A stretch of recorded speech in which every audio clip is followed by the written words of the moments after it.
Hello বন্ধুরা, তোমরা সবাই কেমন আছো? আশা করি সবাই ভালো আছে। আজকে তোমাদের দাদা বাজার থেকে দেশি মুরগি নিয়ে এসেছে। চলো আজকে কীভাবে আমি দেশি মুরগি রান্না করি আজকে তোমাদের সাথে সেটা শেয়ার করি। চলো দেখতে থাকো রান্নার রেসিপিটা।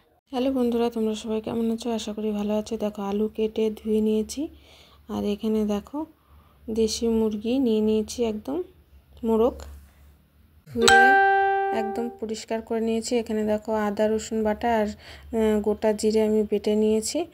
আর এই মশলাটা এখন মাংসের মধ্যে আমি দিয়ে দেবো হলুদ, দিয়ে দেবো লবণ আর সর্ষের তেল দিয়ে আমি ভালো করে সুন্দর করে মাখিয়ে নেব। তোমরাও এইভাবে, লঙ্কার গুঁড়ো একটু দিয়ে দিলাম কালারের জন্য। তোমরা কিভাবে করো আমাকে অবশ্যই কমেন্ট করে জানাবে, আর আমার রান্না তোমাদের কেমন লাগে সেটাও আমাকে অবশ্যই কমেন্ট করে জানাবে। তোমাদের জন্য এত কষ্ট করে এক হাতে আমি ভিডিও করি, যদি একটু ভুল ত্রুটি হয় তোমরা কিছু মনে করবে না, অ্যাডজাস্ট করে নেবে। সবথেকে বড় কথা হচ্ছে যে এত আগ্রহ করে তোমাদের জন্য ভিডিও বানাই, তোমাদের যদি ভালো লাগে ভিডিওগুলো তাহলে কিন্তু আমি খুব খুশি হব তোমরা কমেন্ট করে জানালে।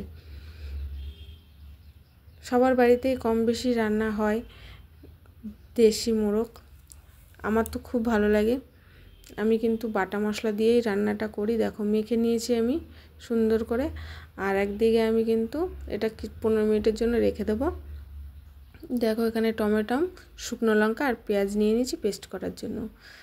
তেল গরম হতে দিয়ে দিয়েছি। এবার আলুগুলো আমি সুন্দর করে ভেজে নেব একটু নুন হলুদ দিয়ে, যাতে কালারটাও ভালো আসে আর আলুর মধ্যে লবণটা ঢুকে যায়। যারা এখনও পর্যন্ত আমার চ্যানেলটিকে সাবস্ক্রাইব করনি তারা অবশ্যই সাবস্ক্রাইব করে নেবে। আর যারা ফেসবুকে দেখছো তাদের কাছে সাবস্ক্রাইবার অপশানও আছে, ফলো অপশানও আছে। তোমরা যেটা ইচ্ছা করতে পারো নতুন নতুন ভিডিও পাওয়ার জন্য। আর আলু ভাজা হয়ে গেছে, আমি তুলে নিয়েছি। এদিকে দেখো এই তেলেই আমি একটু তেজপাতা আর একটু গোটা জিরা ফোড়নে দিয়ে দেবো। দেওয়ার পরে মশলাটা যে আমি পেস্ট করে নিয়েছিলাম, এই দেখো একদম লাল লাল পেস্ট হয়ে গেছে শুকনো লঙ্কার জন্য, কড়াইতেও দিয়ে দিয়েছি। আর বাটিটা ধুয়ে একটু জল দিয়ে দিয়েছিলাম বলে একটু জল জল হয়ে গেছে। দেখো কষিয়ে নিচ্ছি ভালো করে, মশলা যত কষাবে তত কিন্তু ভালো হবে। আমি আগের থেকে লবণ হলুদ দিইনি, আগে মাংসটা দেব, কারণ মাংসতে আগেই লঙ্কার গুঁড়ো হলুদের গুঁড়ো সব দিয়ে আমি মাখিয়ে রেখেছিলাম। যদি একটু মনে হয় যে দিতে হবে তাহলে কিন্তু আমি উপর থেকে দিয়ে দেবো। দেখো মাংসটাকে এখন সুন্দর করে ভালো করে মশলার সাথে মিশিয়ে কষিয়ে নেব, যাতে আদা রসুনের কাঁচা গন্ধটা চলে যায়। দেখো কষাতে কষাতে একদম ঝোল শুকিয়ে গেছে, দেখতেই পাচ্ছ কি সুন্দর কষানো হয়ে যাচ্ছে। আরও আমি কষাতে থাকবো মিনিট 15-20, তারপরে কিন্তু আমি ভাজা আলুটা দিয়ে দেবো। রান্নার টেস্ট আর বাটা মশলা, এই রান্নাটাই যদি কাঠে হতো আর কাঠের জালে টকবক করে ফুটতো, ওফ কি সুন্দর লাগতো। কিন্তু দুঃখের বিষয় বাড়িতে সেরকম কোনো পজিশন নেই যে আমি কাঠে রান্না করব। যদি কোনো সময় করি তোমাদের সাথে অবশ্যই শেয়ার করব। দেখো ভেজে রাখা আলুটা আমি দিয়ে দিলাম। আলুটা দিয়ে আমি কিন্তু 15-20 মিনিট মতো কষিয়ে নেব, যাতে আলুর মধ্যে মশলাটা ঢুকে যায়। দেখতেই পাচ্ছ কষানো হয়ে গেছে। এইবার কিন্তু আমি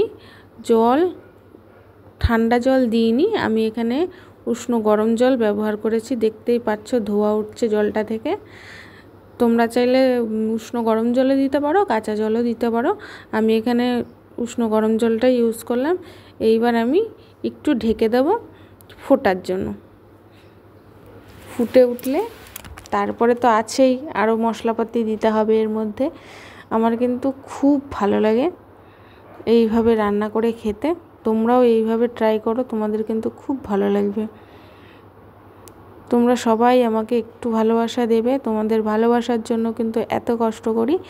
অবশ্যই আমাকে কমেন্ট করে জানাবে যে কেমন হলো রান্নাটা, আর তোমাদের কেমন লাগলো, তোমরা কিভাবে করো অবশ্যই আমাকে কমেন্টের মাধ্যমে জানাবে।